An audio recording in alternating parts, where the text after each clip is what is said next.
How's everybody? Hello.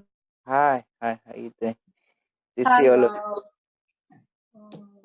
good, excellent. Okay, how you guys all doing? Good, good. Thank you.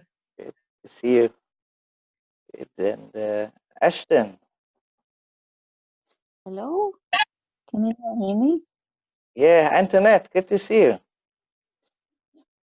Just for a minute. Good, it's nice to see you. Always good.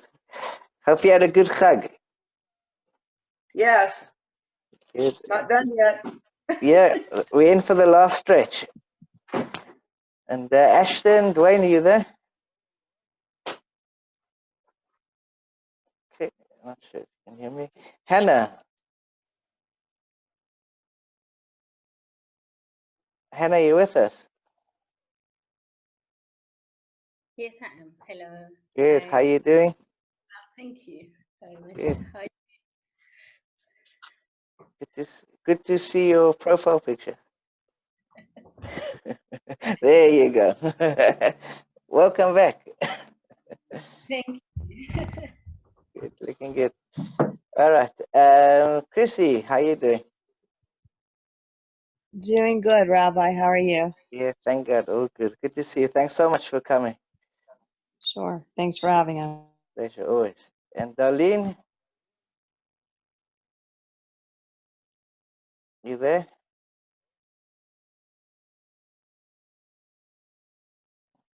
Hello? Hi, how you doing? Oh, okay.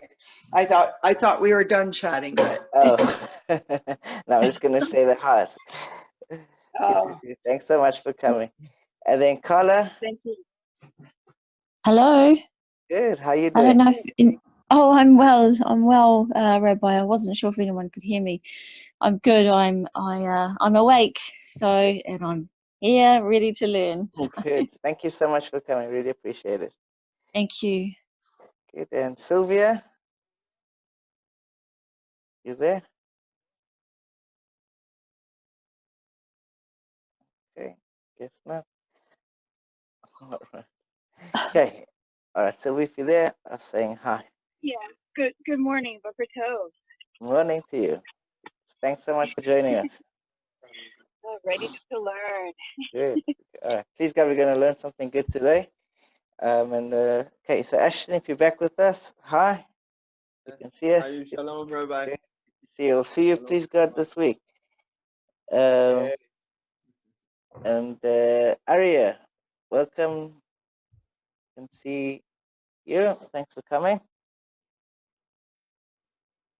All right, excellent.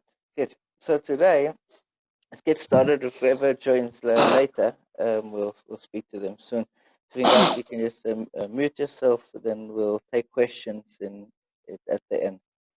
So today's lesson, we're going to continue with the life cycle, the Jewish life cycle, different stages that a person progresses through at different milestones throughout their life. And today's lesson is going to be all about the bar mitzvah. Okay, so I'm sure, I think it's one of the few words that even people that have no connection to Judaism have heard of. They've heard of the word mazel tov, and you've heard of the word bar mitzvah. You've probably heard it in movies and things like that. Everyone's heard of the word bar mitzvah. That's a very famous thing.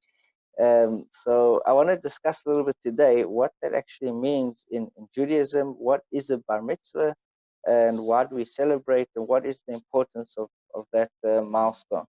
But just before we start, just to mention that today is a bit of a mini holiday, a mini festival. Today is called Hoshana Rabbah. Hoshana Rabbah means great salvation. And it's on this day that we know that on Yom Kippur, so Hashem seals our fate, what's going to be for the year to come. Now, Hoshana Rabbah is the day where it's the final assessment is made of what's going to be. Every single detail that's going to happen to you for the next 12 months is being decided in heaven today. So it's a great day for prayer. If anything which you want to ask for, there's a special mercy which goes around on today, especially that if there's anything in particular which you need, Hoshana, if you need the saving, right? If you have something which is you need a redemption, a savior, So today is a special day for that prayer where Hashem is very receptive, so to say, to the prayers today, that anything which maybe wouldn't have gone nasty for you in the next 12 months can be changed and reverted today. So today is a special day for that. It's like a mini festival. Good. And Avichai, welcome. Thanks for coming. Good. All right. So we're going to start off. I want to discuss what a bar mitzvah is. So in the translation of the word bar mitzvah, so bar means son, and mitzvah means obligation. So quite literally translating, bar mitzvah means a son of a mitzvah. Now, what that means is that when a person, a boy turns 13 or a girl who turns 12, they now have, right, the boy has a bar mitzvah, right? He becomes the son of a mitzvah, and a girl has a bat mitzvah. Bat means the daughter of a mitzvah. And at the age of 13 for a boy and the age of 12 for a girl, they become obligated to keep the commandments. Right? And that's essentially what a bar mitzvah is. It's a signified, it's a celebration of becoming obligated in keeping the Torah and performing the commandments. And I want to discuss a little bit about that in just a moment. But before we do, this interesting thing, which was the stages of development. And I wrote more about this in my other book, In Search of the Creator, a theory which was proposed by a psychologist by the name of Erik Erikson. Now, Erik Erikson was born on the 15th of June, 1902. He died on the 12th of May, 1994. And he was from the Vienna School of Psychology. He was a student of the famous Sigmund Freud. And Sigmund Freud had a lot of interesting understandings of how people develop, based on the relationship they have with their parents. That was his take on things. But Erik Erikson had what we call the life model, basically a system in which we can determine how a person will develop. There's various stages and milestones which a person goes through, and when you pass those milestones, it develops the core of your personality. So I wanted to discuss some of those milestones which we pass through and how it relates to us. You'll note I want to discuss some of them, how they're not always in order. So the first step, right, it happens between the ages of infancy, right, from 0 to 1.5. And the first step that a person goes through is a conflict of trust versus mistrust. And basically, the theory goes as follows: that every person, right, from the age of 0, essentially learns new things. And through your experiences, your life experiences, you are faced with a challenge. And if you overcome that challenge, you now incorporate a new facet to your personality, and you've now become a bigger and more wholesome person that's able to deal with more things. So the first step that a person deals with from the ages of 0 to 1.5, he called that stage the stages of trust versus mistrust. And what that means is that a baby will learn, for example, who around in that environment is a trustworthy person. Right? And it's at this stage where we form attachments to people at a very, very young age and very, very deep in our psyche. We learn who's trustworthy and who is not trustworthy.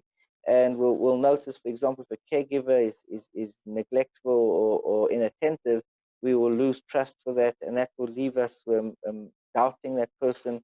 And that's the struggle. The very first struggle which we deal with is who we can trust versus mistrust. When we conquer that and we kind of figure out who in our environment is trustworthy, who we can and can't trust, the outcome of that leads to a product called hope, right? And the feeling of hope which we have inside of us is generated through finding that balance of between trust and mistrust, who we can and cannot trust. And we'll see that this can be through traumas and different life experiences. A person can often revert back to this infancy stage at a later. If a person who says betrayed and has had his trust broken, so you'll actually, on a deep psychological level, be reverted back to the stage of infancy, having to learn who we can and cannot trust. And very often a person can feel hopeless because they've been betrayed and they've had their trust broken. So it goes to a very, very deep place in the psyche, and that is essentially what we'll learn from at this very early stage in life. Now, the next stage, which a person goes through, he classifies, we say it's between the ages of 1.5 and 3, and that is the stage of autonomy versus shame.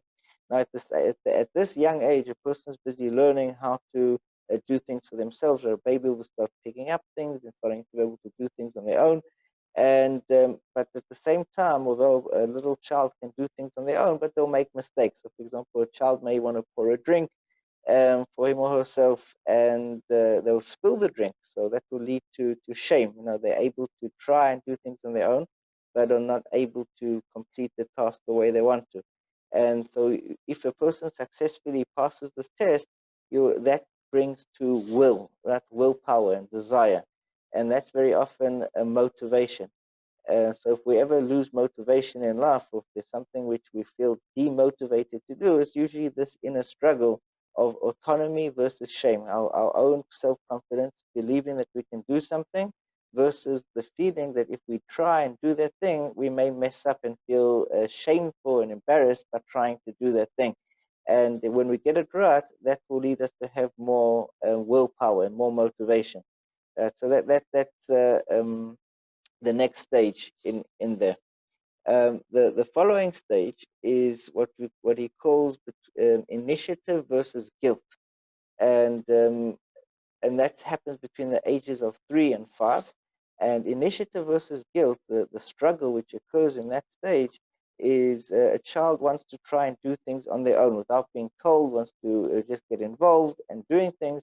But very often a child may find that they're doing the wrong thing, and they don't yet have a sense of what's right and wrong. They don't have boundaries. This is very often like in parenting, where boundaries are important at this particular age, so the child knows where the limits are, and that's an essential component.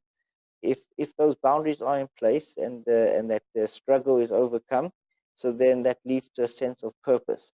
The next one is what's called industry versus inferiority, and that test is essentially when a person feels that they have the ability to do things, and they want to create, and they want to try and accomplish things, but you might feel that what you're trying to do, you're not yet competent in doing that. And you may feel a sense of inferiority. You may feel that there's other people that can do that better than you, or you may not feel that you have the talent and ability to do that. Right? And that's the struggle which we go through. And this, he says, occurs between the ages of 5 and 12. We go through the struggle. Am I good enough? Am I able to do the things which other people can do? And that's a struggle which we go through. If we do get through and we pass through and we believe in ourselves and we see success in what we're doing, so then that leads to what we call competency. Right? And to be competent means to be able to do something, knowing and believing in yourself that you have the ability to do that. Right? And when we find ourselves doubting, self-doubting our own abilities, it's actually going down once again to a very deep psychological place. And you can examine what happened to you between the ages of 5 and 12. If you ever feel I'm not competent enough in a particular area, it's always good to examine what happened to you in that particular phase of life. Now, the next one, in the 5th stage, there are 8, I'm not going to do all 8, is what we call identity versus role confusion. And this usually happens between the ages of 12 and 18. And at this stage, a person starts developing their own personality, right? And you become your own person, you have your own identity. At this stage, very often children will separate from their parents and have built stronger relationships with their friends. But as they develop their own desires and their own personalities and their own likes and dislikes, and with that comes the complexity of having role confusion. Now, once you know that you're your own person, you start questioning, if I am my own person, what is my role in this world? What am I here to do? And that brings us to that's the struggle which we go through. And the success of getting through the stage brings to fidelity, brings to basically being a person that is a trustworthy and loyal person. So if you are a person who knows yourself and you know your place in this world and what you can and cannot do, where you belong and what you can contribute to society, automatically that will make you a person that can be trusted. And very often where there's a lack of fidelity, where a person cannot be trusted, or a person who's not loyal, who's unfaithful, it's because they've got the struggle of identity versus role confusion. They haven't yet overcome that, and they're not yet fully aware of themselves. They don't yet know themselves fully, and they don't know their purpose or what they're here in this world to do. And that will lead them to not having that fidelity. Now, the last stage we're going to look at happens between the ages of 18 and 40, which is a big chunk of early adulthood, and that's intimacy versus isolation. And that's basically intimacy. Literally means, what the real meaning of intimacy is, being able to communicate with someone, being yourself, and not being afraid to be yourself in front of somebody else. And that's really what intimacy is. We feel that you can connect with someone, and you don't have to put on airs. You don't have to be anything that you're not. The person accepts you for who you are. You relate to them for who they are, and that's what intimacy is.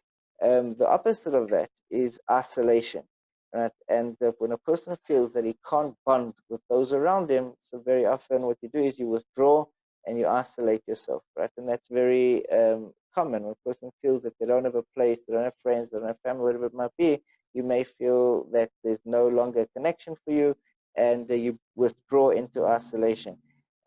If you do conquer this particular battle at this last stage, so the outcome is love. Right? That's how Eric Erickson explains it. Is that what real love is the ability to connect with others in a meaningful way, without having to withdraw and to be able to be intimate. Now, the reason I wanted to do this with you guys is because, especially those who are converting, you actually are doing something that it can be a very, very challenging thing, right? And it applies not to someone who's converting, could apply to someone who's changing jobs, changing country, changing careers.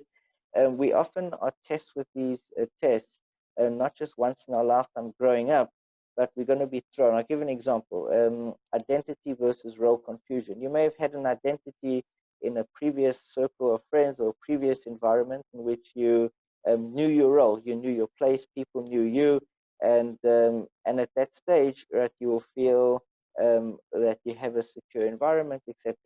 And when you're suddenly thrown into a new environment with a new context, so suddenly you'll start doubting yourself and asking the question, who am I? What am I? Right. So these are things which we keep on going back to as we change environments and as new events happen to us. Right. And very often, I think the one of trust versus mistrust can be a very powerful thing, because that's kind of the very first thing that we learn. And that's why where the trust is broken, it can actually break a person down to the very core of who they are, because this is kind of the first stage of development. So it's important to be aware that we do develop as we go along in life.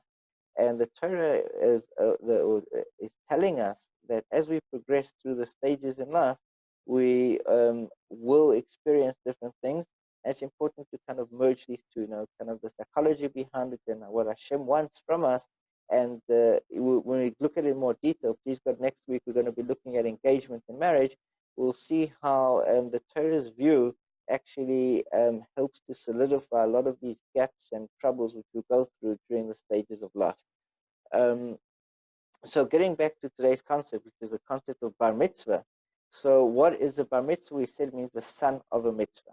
Now, I wrote in my book a very important question, and that is, what would you think is a more noble deed? Someone who does something when they commanded, or someone who does something when they're not commanded? So, for example, a volunteer. Let's say you have someone who their job is to go and attend to people after a hurricane, and you have someone who decides out of the goodness of their heart they want to go and assist, and they want to help, and with no one forcing them, they're going to go and be kind and generous, etc. Now, initially, right, your gut feel will tell you that someone who volunteers is at a much higher level.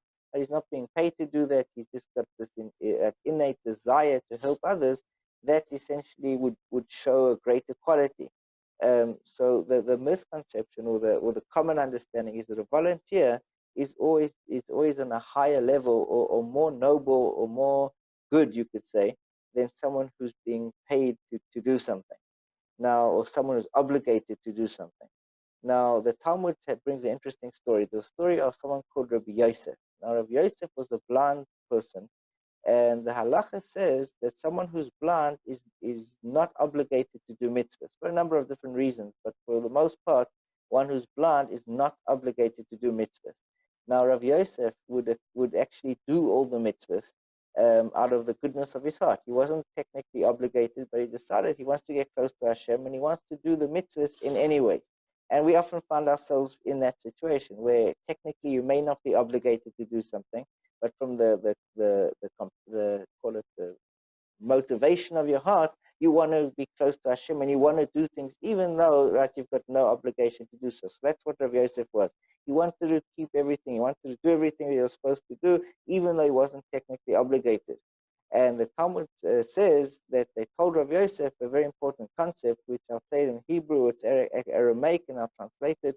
It's Gadol Metzuvah V'Oiseh. Greater is the one who is commanded and does, Misha Eina Metzuvah V'Oiseh, from one who is not commanded and does. So that is a very important concept, that someone who's commanded to do something is on a greater level than someone who's a volunteer. So contrary to how we would initially think, that the gut feeling, if you're obligated to do something, you have a greater reward and a greater connection to Hashem. Now, there's a number of reasons why that is.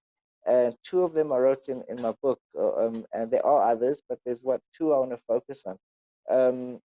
The first one is basically the idea of freedom versus responsibility. And that is, right, if you think of, for example, a volunteer, let's say someone volunteers to help at a soup kitchen. Right? They're not being paid to do it, it's not their job, but they think out of the goodness of their heart, they're going to go and do an act of kindness. Now, a person who volunteers is never really responsible. So, for example, if you're having a bad day or if you're not in the mood, you can always say, I'm not coming today. You can leave in the middle of the task. Right? There's no real sense of commitment. You don't have to be there as a volunteer, so you never have to give up yourself to the full extent. At any time where you want to, you can say, well, listen, I'm doing this out of the goodness of my heart. You know, I've done so much and I don't feel like doing it anymore. So you can always step away and walk back and not be fully committed to the process when you act as a volunteer in any good deed. Now, the same is true with doing a mitzvah. When a person volunteers to do a mitzvah, so although it's a very noble thing and a pure and passionate thing that comes from your heart, but there's no sense of commitment. You don't have to do it. And if at any stage you decide not to, so no one can have anything against you. So I didn't have to in the first place. So now I'm relinquishing. And that is why one who's commanded has to carry that weight of responsibility. So if you are tasked to do a job, and that is incumbent on you, and you now have all the responsibility that goes with it, so you can't be lackadaisical. You can't just neglect that job. You've got to do it to the full extent. So, for example, if you're commanded to do a mitzvah, let's say I take kosher as an example. Let's say a person doesn't have to keep kosher, but he decides of their own accord, I want to keep kosher.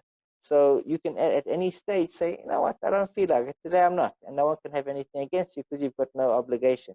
But once you're obligated to keep kosher, so now you have that responsibility. I've now got to check every ingredient. I've got to check everything I'm doing. And you now carry that weight of responsibility on your shoulders of doing it properly. Once you're obligated, you have to be doing something. You have to do it to the full extent. You have to finish off the job.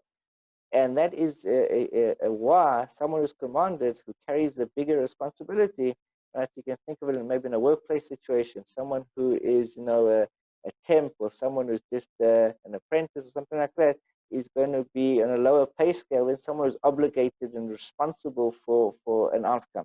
And that's kind of how Hashem works. That once you're obligated to do something, so there's a much greater responsibility and a sense of commitment. And according to the effort that a person makes when doing commandments, so too Hashem rewards that person.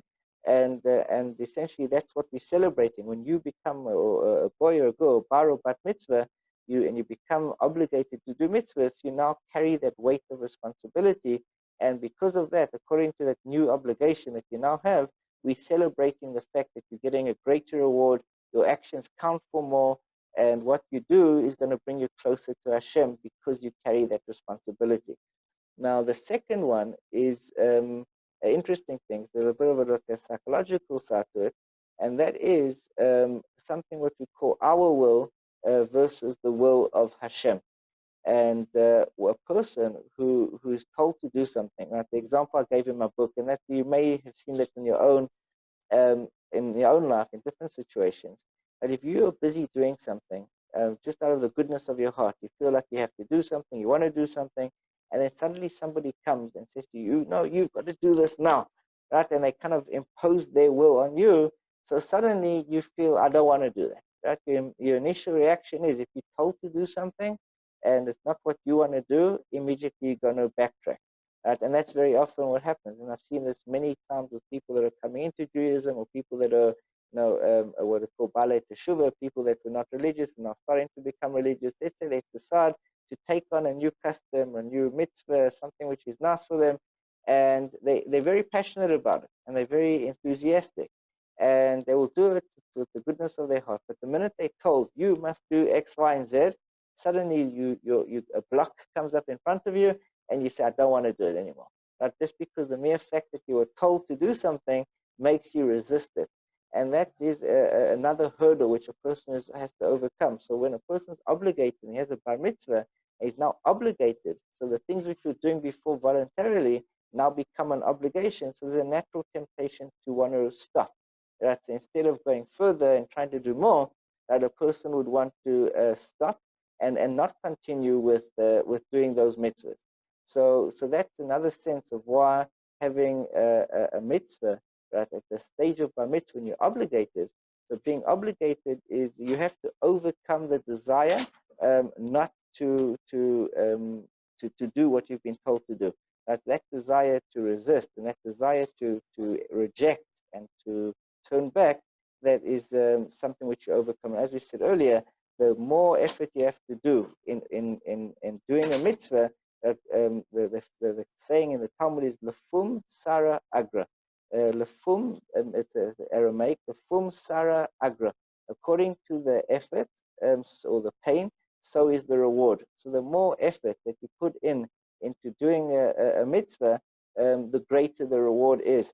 So if you are faced with a challenge and you naturally want to reject doing something, so let's say you want to daven at a shul, and then someone says to you, no, you've got to be in shul. So you're going to suddenly say, I don't want to because you told me to. It's no longer coming from you. If you do it in any ways, even though you now have that resistance, so you're going to overcome it, you're going to put in more effort, and that effort is what's going to allow you to connect closer to Hashem. And there's this famous story with Hillel. So Hillel, who became one of the greatest sages in Jewish history, so Hillel was quite a poor man, but yet his desire for studying Torah was huge. He had a very, very big desire to study Torah, and would go to any length to study Torah. It's said about him that one night at the study hall, they used to have a payment system. If you wanted to come and study, in order to maintain the study hall, everyone had to make a small donation at the entrance in order to get in. Now, Hillel did not have the money to enter into the study hall that day. And so what did he do? He didn't just go home. He went up and he climbed onto the roof of the building, and there was a skylight. And he put his ear to the skylight to listen into the learning which was happening beneath. Right? A lot of people wouldn't have even climbed up the roof. Right? It just shows the determination. So he climbed up onto the skylight. He listens on the roof, and he's listening and learning and learning. Now, as the sun goes down, it starts setting. It's a Friday night, and he's been there the whole of Friday, right? The whole day listening to the studying that's going on and absorbing the new learning. And as he's there, so it starts to get colder and it starts snowing, and the snow starts falling on top of him. And because he's so involved and engrossed in his Torah study, he almost doesn't even realize that there's anyone there, right? And he keeps on studying and learning, and he eventually freezes right onto the skylight right on the top of the building. The next day, Shabbos morning comes, and they notice that the rooms are much darker than usual.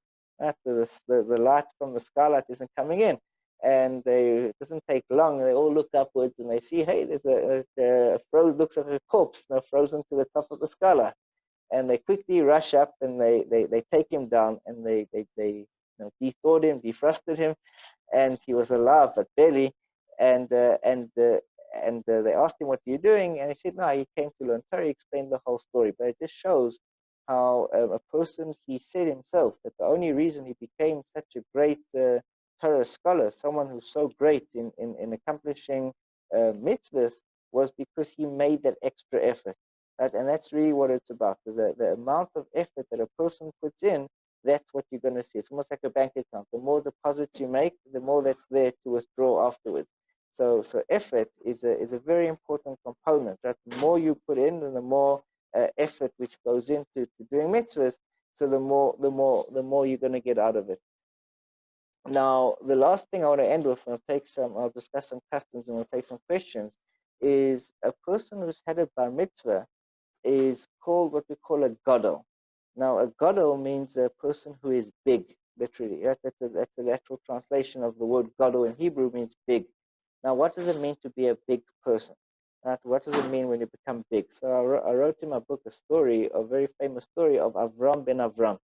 Now, Avram ben Avram was a convert, right? We know that anyone who converts is called the son of Abraham if you're a man, and a woman is called the son of Sarah.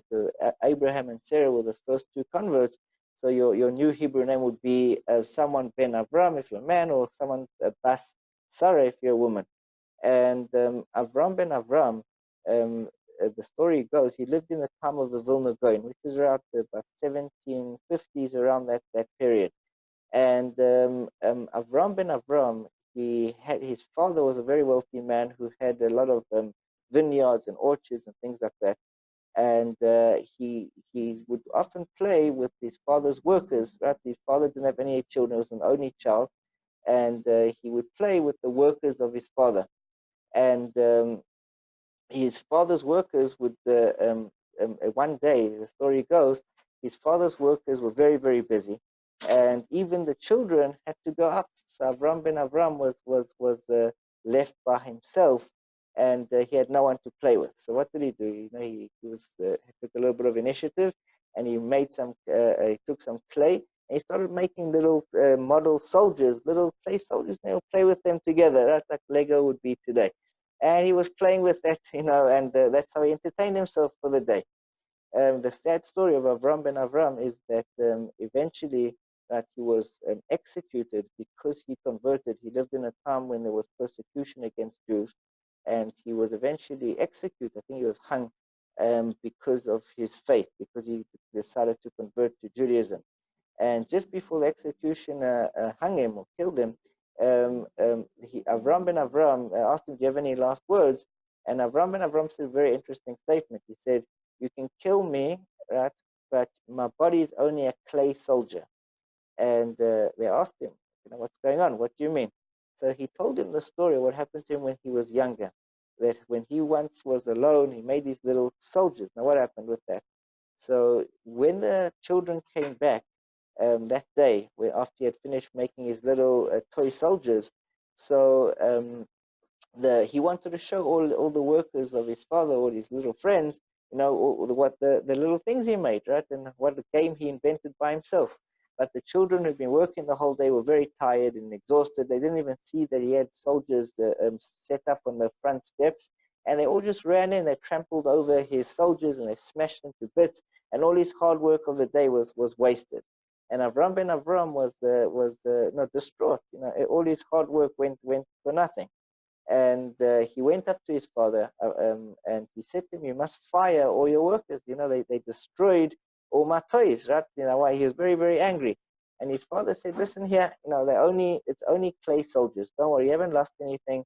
I understand your frustration, but at the end of the day, the only thing you've lost is a clay soldier, just a little piece of mud. Right? It's not something to worry about. Let it go." And that was the message that he got from his father. And so what he said to the executioner was the following: that you can kill my body, but my body is like a clay soldier. It's just a little thing. That's not the main thing which I worry about. Right? My physical being, my physical presence isn't me. The real me is my soul. And that you can never kill. That you can never hang my soul. You have no power to destroy my soul. And I've grown to the point where what happens to me on a physical level no longer disturbs me. I'm above that. I live in the realm of souls, in the realm of spirituality. right? And that's where Vilna Gaon, very interesting, who was considered to be one of the greatest tzaddikim, very, very righteous person. So the Vilna Gaon decided that he is going to be buried next to Avram ben Avram, and he said that Avram ben Avram was the most righteous convert that he knew, that the person who could give up his life to be Jewish and to have that attitude that the spiritual realm is what's important to him, and that's what really counts. He said that's a lofty level which he admired. Now, what I brought in the lesson I wanted to learn from that was, what does it mean to be a gadol, to be big? That to be big essentially means not to worry about little things. Right? They say small things, amuse small people, and big things amuse. So, what does it mean to be an adult, or to become a gadol in the sense? And that for our minding is to become broad-minded.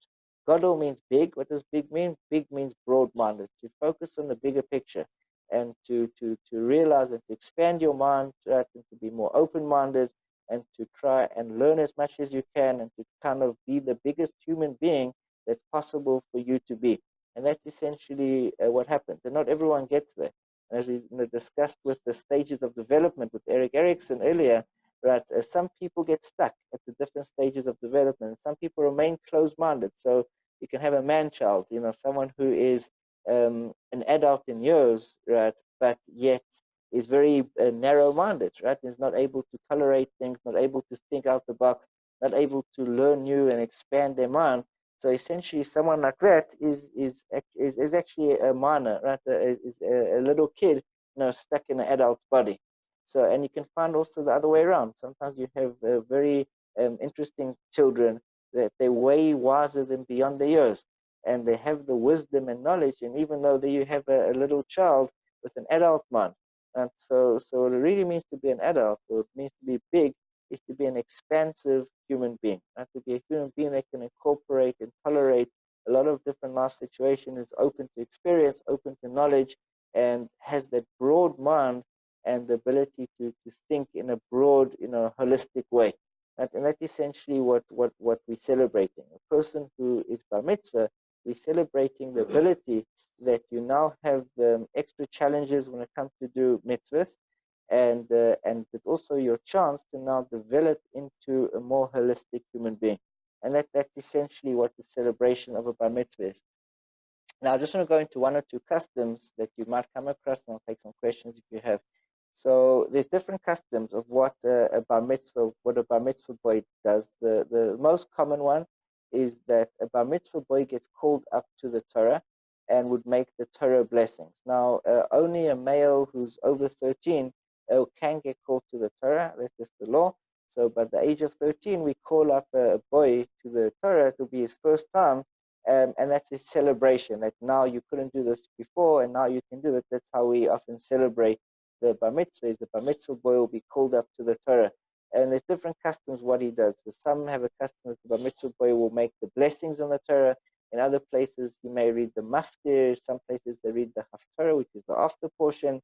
In other places, you'll find the bar mitzvah boy lanes the entire portion of the week. Right? I know for myself, I had in my shul where I grew up, so it was the custom to lane the entire portion. And at my bar mitzvah, so when it was, there was actually 2 portions of the week, and so I had an extra big task. I had to lane 2 portions, and the rabbi who was there happened to be a very, very big rabbi. He's was the head of the main base in Israel, very, very big, prominent man. He was very scary to be around. I was only 13, and as I'd practiced my laning for many months before, when I came there, I was like literally, shaking. Couldn't point out the words, and I had stage fright, and it took me a little while even to get the words out my mouth. So that's kind of like the challenges that a little bar mitzvah boy goes through.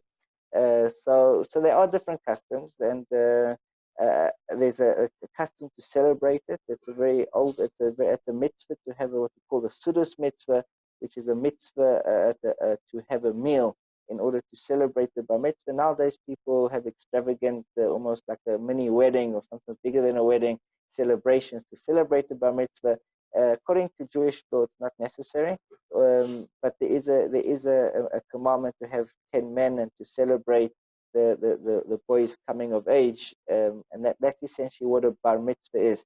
So next time you hear the word bar mitzvah and mazel tov, you'll know more about what the depth of that is. And if you have any questions, guys, you can unmute yourself and be happy to take them.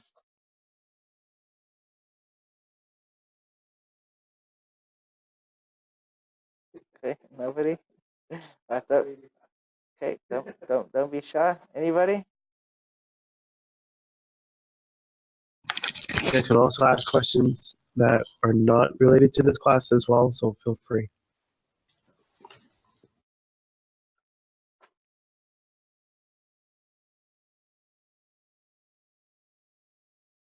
No? Okay, guys. All right. Okay, so if you don't have questions, you can always message me later. And next week, please God, we're going to be doing. And I'm going to be back in South Africa next week, please God. We're going to be doing engagement and marriages, and then followed by death in the afterlife. So that's going to come up with the life cycle. And there'll soon be, when we get to lesson 20, there's going to be a test online for those who want to take the program. Will be a test to cover some of what we've learned until now. I think obviously if you want a certificate that you've completed that, we'll have that for you as well. All right, so guys, have a Chag Sameach, and great to see every year, and we'll see you again soon. Bye. Thank you, Bye. everyone. Have a great week, guys. Yom Tov. Bye. Bye. Thank you. Bye.